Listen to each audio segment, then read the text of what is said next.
하나님은 모든 일에 목적을 두고 자기 뜻을 이루시는 하나님이십니다. 그러므로 우리가 당하는 자연 재앙은 우연히 임하는 것이 아니라 하나님의 섭리가 있다라는 것을 우리가 알 수 있는데요. 특히 요즘 우리는 이 코로나19라는 이 전염병의 위기에 놓여 있는데 역사상 처음으로 이 전 세계가 동시에 전염병의 확산으로 고통받는 상황에 놓여 있습니다. 그러니까 인류 역사상 처음이죠. 전 세계가 동시에 전염병을 겪고 있다라는 건 이제 인류 역사를 통틀어서 이 처음이라고 얘기할 수 있습니다.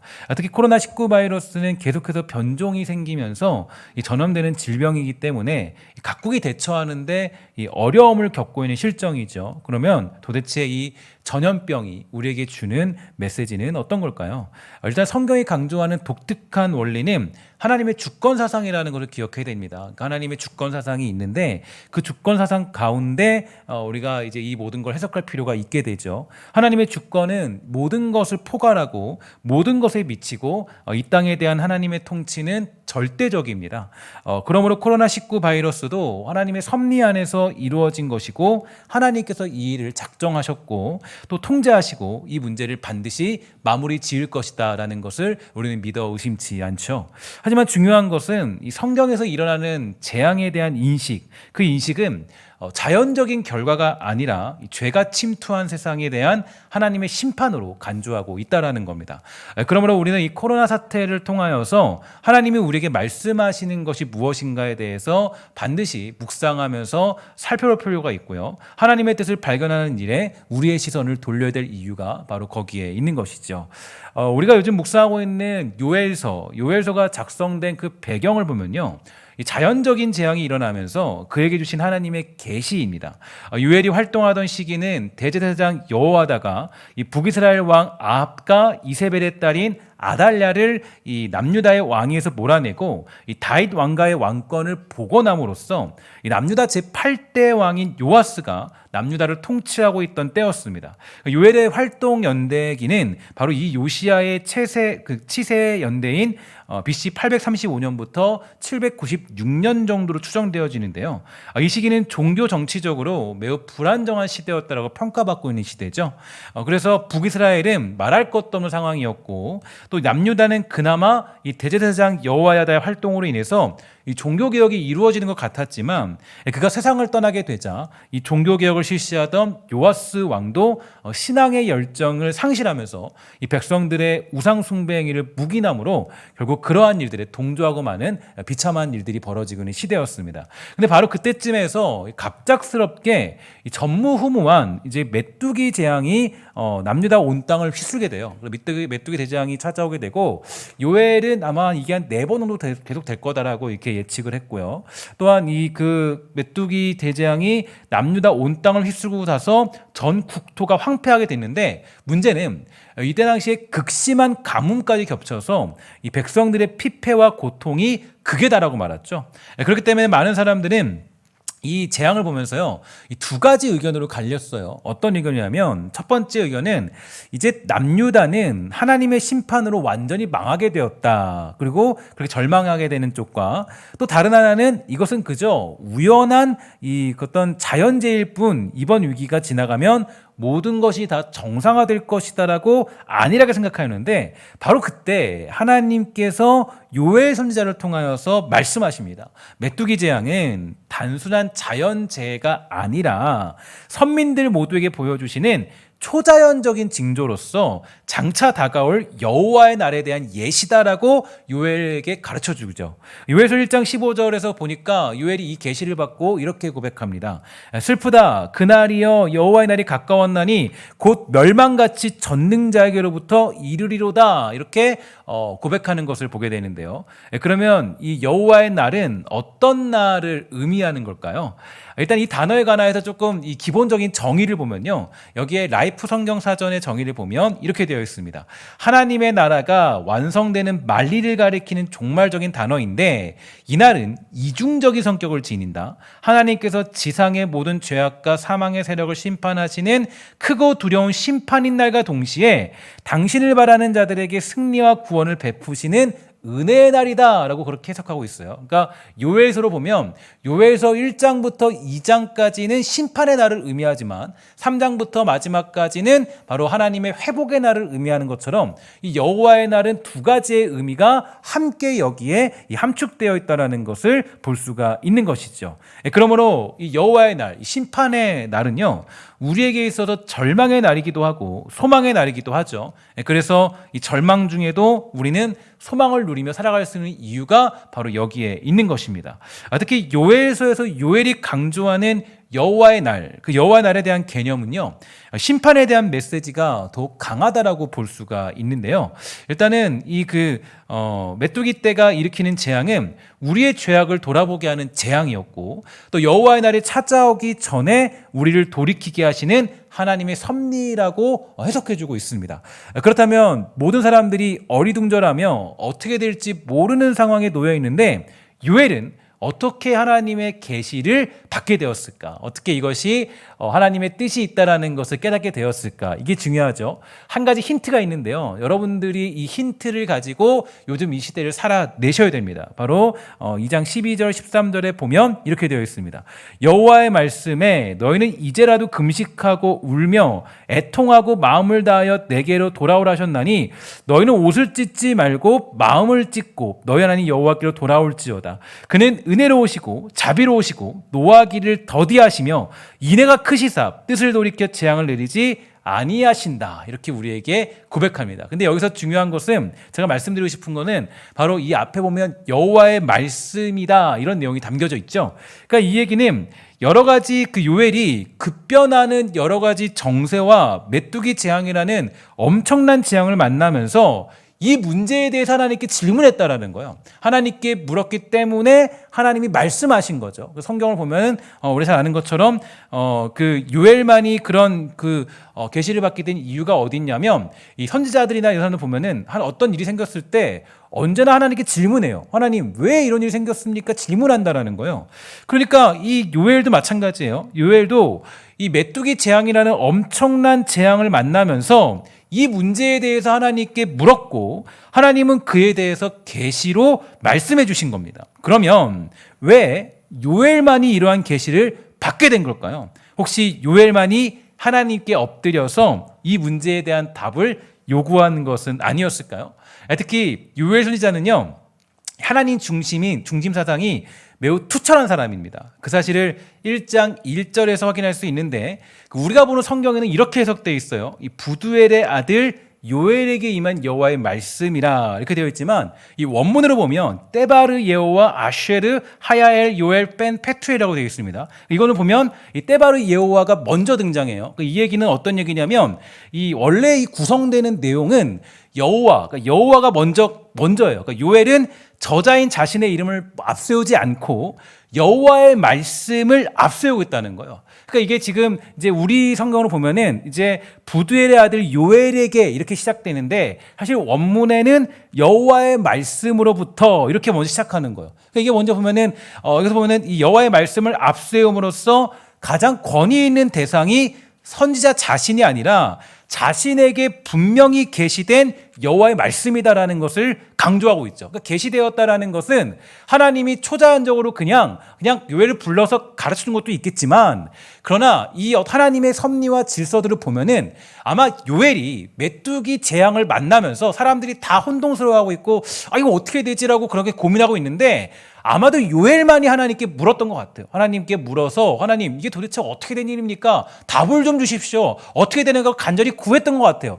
그러니까 하나님이 요엘에게 그 계시로 임하셔서 그 말씀을 가르쳐 준 거예요. 그러니까 이게 여러분 되게 중요한 얘기죠. 그러니까 여러분 이제 여러분들과 제가 인생 살면서 또 삶을 살아가면서 어떤 문제를 만날 때가 있어요. 어떤 어려움을 경험할 때가 있어요. 당황스러운 일을 경험할 때가 있어요. 그때 우리가 가장 먼저 취해야 될 자세는 무엇보다 하나님께 엎드려 물어보는 것이 중요합니다. 하나님께 질문하면 하나님은 친히 그 문제에 대해서 계시해 주시고 답해 주시는 하나님이시죠. 그러니까 내가 사업에 어려움을 만났다. 그러면 하나님께 엎드려서 기도하고 물어야 돼요. 하나님, 내가 어떻게 하길 원하십니까? 아니면 내 아들이 갑자기, 내 자녀가 갑자기 엄청난 속을 썩여요. 그러면 하나님이 왜 이런 일을 일으켰는지 하나님께 물어야 돼요. 아니면 나한테 어떤 무슨 문제가 생겼어요. 그러면 내가 그 무슨 문제 속에서 하나님께 엎드려 물어야 돼요. 하나님, 내가 어떻게, 무엇을, 어떤 걸 알기 원하십니까? 질문이 필요하다는 거예요. 근데 이 질문이 굉장히 쉽지 않아요. 대부분 많은 경우가 아까 말씀드렸던 이 남유다 백성들처럼 그냥 자포자기하고 절망하던가 그냥 뭐 어쩌다 일어난 일이겠지라고 생각하던가 이렇게 될 수밖에 없어요. 그러니까 여러분, 예수 믿는 사람들이나 우리가 기독교인들, 그리스도인들에는 뭐가 필요하냐면 질문이 필요해요. 질문이라는 것은 어떤 사람이 할 수 있어요? 하나님과 관계가 가까운 사람만이 할 수 있는 거예요. 그러니까 이게 이 요엘서를 제가 보면 느낀 게, 하나님 왜 요엘만이 이런 걸 느꼈습니까? 라고 고민해 보니까, 이 성경에 구조되는, 이 어떤 진행되는 구조를 보면, 이 하나님의 계시를 강조하고 또 하나님이 말씀하셨다는 걸 강조하는데, 그냥 하나님이 불러다가 야, 너 내가 말해줄게 이러지 않죠. 하나님이 뭐냐면 그 질문한 사람에게 답해 주는 것을 알 수가 있어요. 여러분, 그 예가 어디 있냐면 하박국 선지서나 아니면 그 욥기서를 보면 알 수 있죠. 그러니까 욥기서를 보면 나중에 욥이 그 막 하나님께 질문하잖아요. 근데 하나님이 안 듣는 것 같은데 38장에 가면 다 얘기해 주세요. 하나님이 그 욥의 질문을 다 듣고 있다가 다 얘기해 주시죠. 그리고 또 하박국 선지서도 보면은 3번 질문하잖아요. 왜 하나님 이런 일이 생겼어요? 막 묻잖아요. 하나님 다 답해 주세요. 그러니까 여러분, 중요한 건 우리에게 질문이 필요해. 질문이. 하나님, 도대체 어떻게 하길 원하십니까? 내가 무엇하기 원하죠? 우리가 어떻게 할까요? 어떻게 하면 이 메뚜기 재앙에서 우리가 하나님이 주시는 메시지가 뭔지를 알기 원하십니까? 라고 질문하는 게 필요합니다. 그러면 어떤 문제든지 그 문제를 해결할 수 있고, 그 문제를 해결하는 첫 번째 방식이 뭐냐? 하나님께 질문하는 거예요. 내가 문제가 생겼다. 당황스러운 일이 생겼다. 하나님, 어떻게 하길 원하십니까? 내가 어떻게 하길 원해요? 어떤 사람이요, 그랬대요. 자기가 너무 사랑하는 아들이었는데 어느 날 보니까 이 아들이, 그러니까 이분이 그 주님을 잘 믿던 사람이에요. 근데 이 아들이 어느 날 보니까 미국에 있었던 일인데 갑자기 보니까 마약에 빠져 있는 거예요. 자기도 몰랐는데 너무나 괜찮은 아들인 줄 알았는데. 그래서 그 마약에 빠져서 그거 어떻게 할지 모르니까요. 거기서 막 하나님께 기도했대요. 그 어떤 하나님이 주시는 메시지가 뭐였냐면, 그 마약에 빠진 사람들을 위로하고 그 사람들을 어떤 그 상담해주는 역할을 감당하라고 하나님이 주셨다는 메시지를 듣고, 그리고 그렇게 그걸 감당했다 그래요. 그러니까 여러분, 하나님께 질문하면 답을 주세요. 그러니까 어떤 문제가 왜 생겼냐, 거기에 답을 주시는 거예요. 오늘 우리가 만나고 있는 인류에게 주어지는 사상 초유의 사태, 코로나19에 대해서도 우리는 반드시 질문해야 됩니다. 하나님, 우리가 어떻게 해야 됩니까? 하나님은 어떤 목적을 두고 이 일을 이루십니까? 왜 우리가 지금 이런 상황을 겪어야 됩니까? 전 세계가 이런 고통과 아픔을 당해야 됩니까? 왜 그럴까요? 그래서 저는 하나님이 지금 이 시대는 하나님이 제게 막 음성 들려주고 그런 시대는 아니잖아요. 성경이라는 완벽한 계시가 있기 때문에 우리는 이 완벽한 계시를 통해서 하나님의 뜻이 무엇인가를 살펴볼 수 있습니다. 그러면 성경은 이러한 전염병에 대해서 어떻게 얘기하고 있느냐가 중요하겠죠. 저도 사실 이런 부분을 잘 찾아보지 않았는데, 이제 요엘서를 맞닥뜨리면서 뭔가 여기 하나님의 뜻이 있겠구나라는 생각이 들었고, 요엘서를 보면서 이 구약에 나타난 성경의 전염병에 대해서 생각을 찾아봤어요. 일단 전염병을 성경이 뭐라고 규정하고 있느냐 살펴보면, 일단 전염병이 일어났을 때 우리에게 요구하는 내용이 있습니다. 레위기 13장과 14장에 보면 전염병인 나병 환자를 제사장이 진찰하라는 명령이 있어요. 근데 그게 몇 번 나오냐면 20번 나와요. 20번. 이 2장 사이에서 20번이 나와요. 그리고 놀라운 것은 레위기에는 전염병 확산을 막기 위해서 의심한 자를 최대 14일 동안, 너무 비슷하죠, 저희랑요. 14일 동안, 그 당시도 그래요. 14일 동안 격리해라, 이렇게 얘기해주고 있고요. 재미있는 건요, 레위기 13장 45절을 보면 이렇게 되어 있습니다. 나병 환자는 옷을 찢고 머리를 풀며 윗니스를 가리고 외치기를 부정하다 할 것이요, 이렇게 되어 있는데, 이게 뭐랑 비슷하냐면 현재 여러분들이 쓰고 있는 마스크와 굉장히 유사한 형태예요. 그러니까 이러한 전염병이 생겼을 때 이 제사장들은 이 공중보건에 대한 책임을 가져야 되고, 우리들 역시 이러한 문제를 그냥 넘어가서는 안 된다는 것을 강조해주고 있습니다. 그러니까 이걸 봤을 때 전염병이 창궐했을 때는요, 교회가 어떤 역할을 해야 되냐, 그리스도인들이 어떤 일을 해야 되냐, 우리가 가야 할 길이 뭐냐라고 대해서 성경은 그 길을 분명히 밝혀주고 있는데요. 이 부분에 대해서 마틴 루터는 이렇게 해석했습니다. 사람들의 건강을 보존하고 질병의 확산을 제한하기 위해 사람들이 할 수 있는 일을 다 하라 격려했고요. 그 다음에 사람들이 자신의 건강에 대해 부주의함으로 병을 얻고 다른 사람들에게 감염을 시킨다는 것은 도덕적으로 과실치사이기 때문에 고의적으로 질병을 확산시키는 사람들은 처형해야 된다. 이렇게 아주 강력하게 말했습니다. 그래서 여러분 우리가 지난번 이 거리두기 때에도 우리는 남들보다 일주 더 빨리 현장 예배를 잠시 멈추었고요. 해제가 되어서도 일주 기다리다가 그 일을 좀 진행하지 않았습니까? 그래서 이번에도 사실 너무나 아쉽지만 일단 성탄절 축하 공연은 우리가 하지 않기로 결정을 했고요. 청년들이 열심으로 준비하던 신성인의 밤도 사실 1월 달로 연기하는 결정을 아쉽게도 할 수밖에 없었습니다. 사실 여러분들도 그냥 아쉽겠지만 이 담임 목회자로서는 얼마나 아쉽겠습니까? 하지만 이제 이렇게라도 하는 것이 저희가 공중보건을 지킬 수 있는 이 최선이다라고 생각이 들었기 때문에 1월 달로 연기하는 것을 여러분 양해를 부탁을 드리겠습니다. 그러면 이 구약에서 말하는 전염병이 어떤 의미를 담고 있을까요? 우리도 요엘 선지자처럼 이런 상황에 대해서 우리에게 주어진 유일한 계시 성경을 통해 간략하게 한번 점검하고 살펴보아서 나아갈 방향을 제시해 보도록 하겠습니다.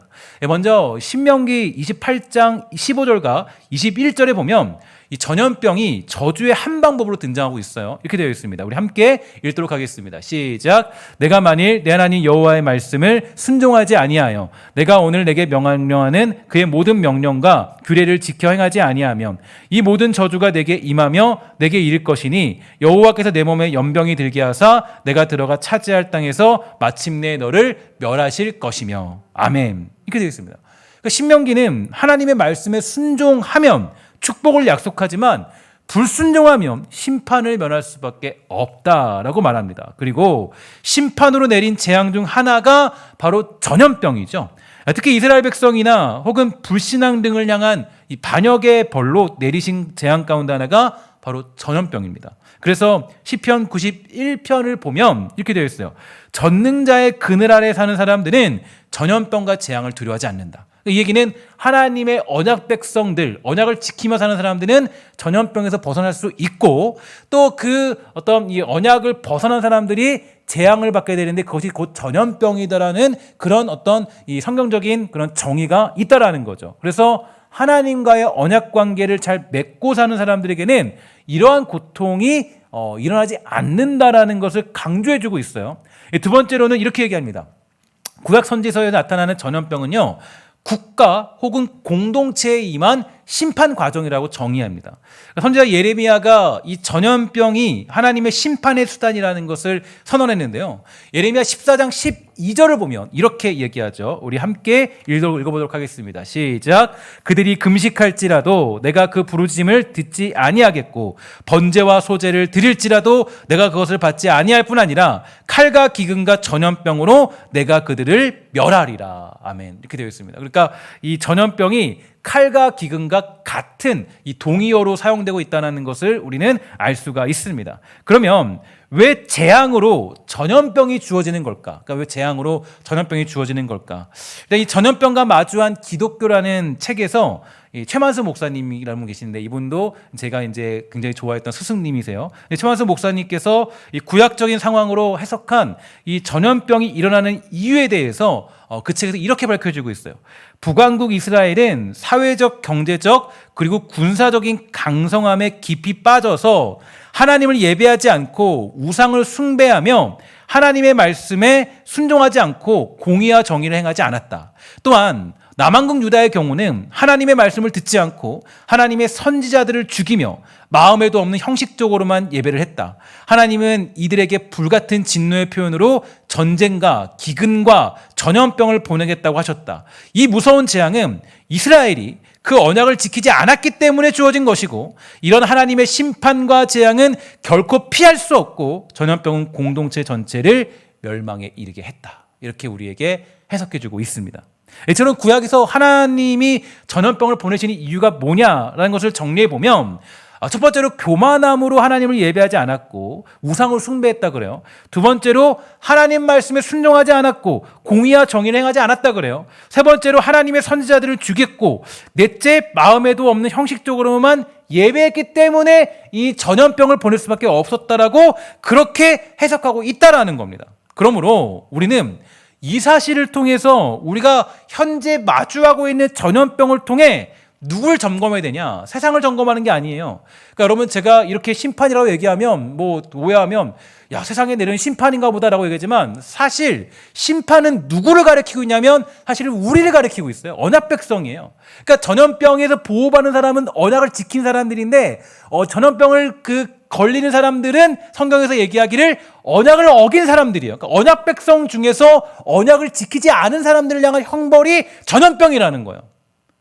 이게 우리에게 주시는 메시지죠. 그래서 전염병을 통해서는 뭐 세상이 어떻고 뭐 국가가 어떻고 나라가 어떻고 왕이 어떻고 이걸 얘기할 게 아니라 뭘 봐야 되냐면은 바로 자신과 교회를 점검해 봐야 된다는 거예요. 이 네 가지에 해당되지 않는가?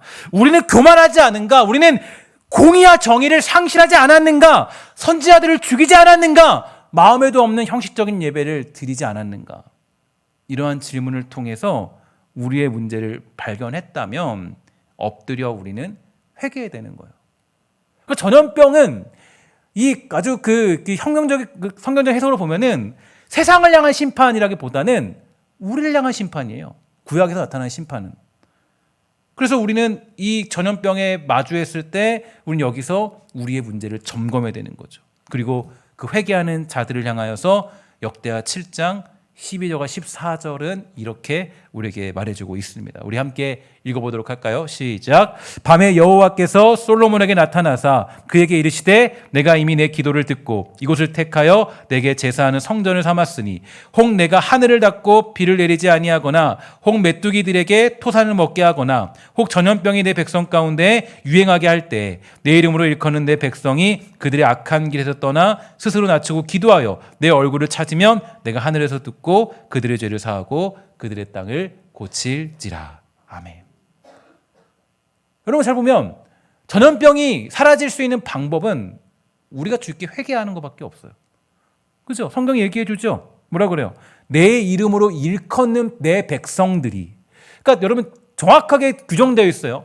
내 이름으로 일컫는 내 백성들이 그들의 악한 길에서 떠나서 스스로 낮추고 기도하여 내 얼굴을 찾으면 내가 하늘에서 듣고 그들의 죄를 사하고 그들의 땅을 고칠지라, 이렇게 얘기해 주고 있습니다.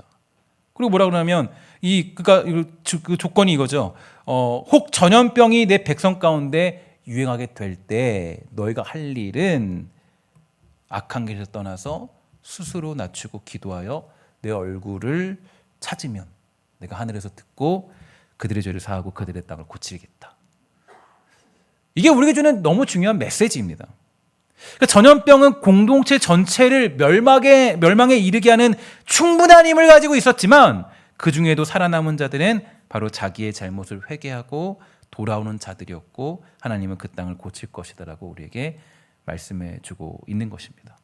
자, 그러면 우리가 전염병을 구약적인 계시로 살펴봤을 때 우리가 알 수 있는 것은 코로나19를 마주하고 있는 우리들이 해야 할 일은 무엇입니까? 야, 뭐 정책이 이 모양이냐? 뭐 나라가 이 모양이냐? 뭐 어쩌냐? 여기에 집중할 게 아니라 우리가 해야 될 일은 다른 것이 아니라 바로 하나님의 얼굴을 찾고 스스로 낮추고 기도하여 겸비하여 주께 엎드리는 것입니다. 우리의 잘못을 발견하고 하나님께 엎드려 회개하는 거죠. 그리고 그 회개에 대해서 회개를 어떻게 되냐? 그러면 회개를 얼마나 어떻게 될까요? 회개는 어떻게 되냐면 요엘서 2장 12절 이하를 보면 이렇게 정리하고 있죠. 보면 이렇게 첫째, 너희는 이제라도 금식하고 울며 애통하고 마음을 다하여 내게 돌아오라. 둘째, 너희는 옷을 찢지 말고 마음을 찢고 너희 하나님 여호와께 돌아오라. 세 번째, 거룩한 금식일을 정하고 성회를 소집하라. 이 얘기는 뭐냐면 공동체적으로 회개하라는 거예요. 어떤 우리가 모든 날짜 정하는 게 아니라 공동체가 전부 다 함께 성회로 모여서 회개하라는 것을 얘기하는 겁니다. 네 번째, 하나님께 긍휼을 구하라. 회개는 이렇게 가는 거예요. 그러니까 전염병을 마주했을 때 우리가 그냥 넋놓고 그냥 뭐 지나가겠지, 그냥 뭐 우리가 어떻게 지내겠지, 그게 아니에요. 제가 이 구약 성경을 살펴보면서 너무나도 이것을 해석하면서 놀랬던 거는 뭐냐면, 전염병에는 하나님의 놀라운 그런 메시지가 숨겨져 있고, 하나님이 계시로 이미 우리에게 어떤 것인가에 대해서, 우리가 어떻게 조치해야 되는가에 대해서 잘 설명해 주고 있다는 것을 살펴볼 수가 있는 것입니다. 이것이 전염병이라는 재앙 앞에서 우리가 취해야 될 자세이죠. 그리고 하나님 앞에 엎드려 회개하면, 우리가 마음을 찢고 회개하면 하나님은 자기 백성을 지키시고 회복시키시고, 나아가 하나님의 땅을 제멋대로 나누어 갖고 하나님의 백성을 노예로 팔아넘긴 악한 나라들을 망하게 하실 것임을 우리는 오늘 본문을 통해서도 확인할 수 있습니다. 사실 요즘 이 시대에 그리스도인으로 사는 것 만만치 않은 현실이에요. 여러 가지 기사와 우리를 향한 사람들의 시선을 보면 많은 이들이 예수 믿는 우리를 향하여 손가락질하고 있습니다. 제가 너무 아까 그 식사를 잠깐 이렇게 간식을 요기하면서 뉴스를 하나 봤는데요. 너무 놀라운 것은 이제 YTN에서 나온 뉴스예요. 그러니까 뭐냐면, 너무 놀라운 것은 우리 그 오미크론 나왔던 그 미추홀에 이제 교회 있잖아요. 그 인천에 한 교회 있잖아요.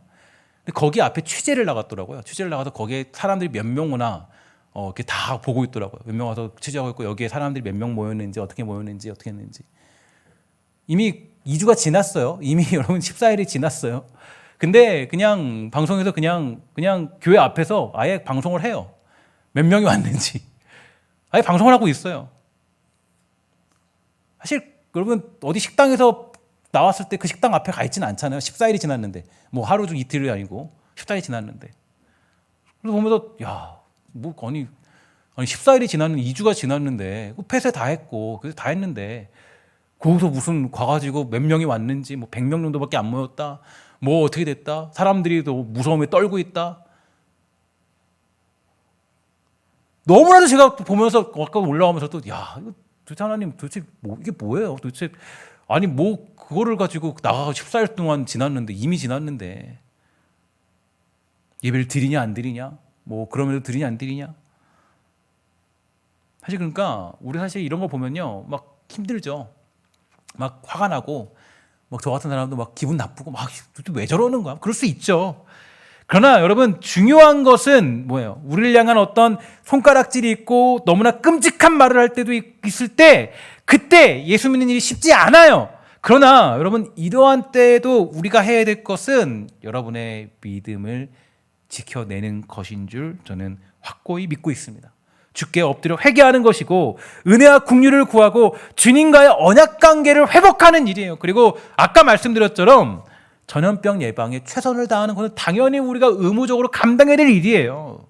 사람들이 외면하는 시선이 있다 할지라도 흔들림 없이 믿음을 지킨다면, 그 어느 때 하나님께서는 우리의 지위와 자리, 그 명예를 회복시킨과 동시에 하나님을 섬기지 않은 그들을 향한 심판을 이루어내실 수밖에 없습니다. 그거는 우리가 오늘 봤던 본문에 잘 드러나고 있죠. 7절과 8절입니다. 이렇게 되어 있습니다.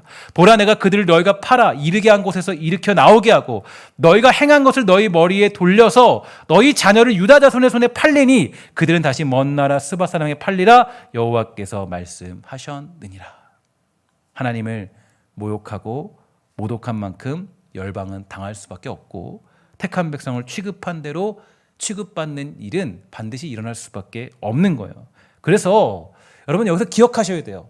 여러분들이 예수 믿고 살아가면서 또 코로나 시대 가운데 여러 가지 손가락질을 받고 또 주의 길을 걸어가는 가운데 뭐 대우를 받지 못하고, 때로는 말도 안 되는 눈초리와 말들과 일들을 당한다 할지라도, 우리 사실 정말 방역수칙 잘 지키잖아요. 들어올 때 우리 교회만큼 잘 되는 게 어딨어요. 들어올 때 방역 다 하죠. 그죠? 또 여기 들어올 때 방역 다 하죠. 손 다 씻죠. 전부 다 마스크, 저만 그렇게 설교하는 자리니까 하는 부분 제외하고는 사실은 우리는 그런 게 없어요. 우리만큼 방역이 철저히 되는 게 없어요. 정말. 그런데도 이런 대우와 취급을 받고 있는 것에 여러분, 우리는 두려워할 필요 없습니다. 사람들의 시선에 너무 끌려다닐 필요가 없어요. 저는 그런 것 같아요. 오히려 그 교회에서 이제 생각을 했을 때, 그 교회를 보니까 사람들이 눈초리가 많이 있지 않았겠습니까? 14일 뒤에 여는 것도 사실 쉽지 않았을 것 같아요.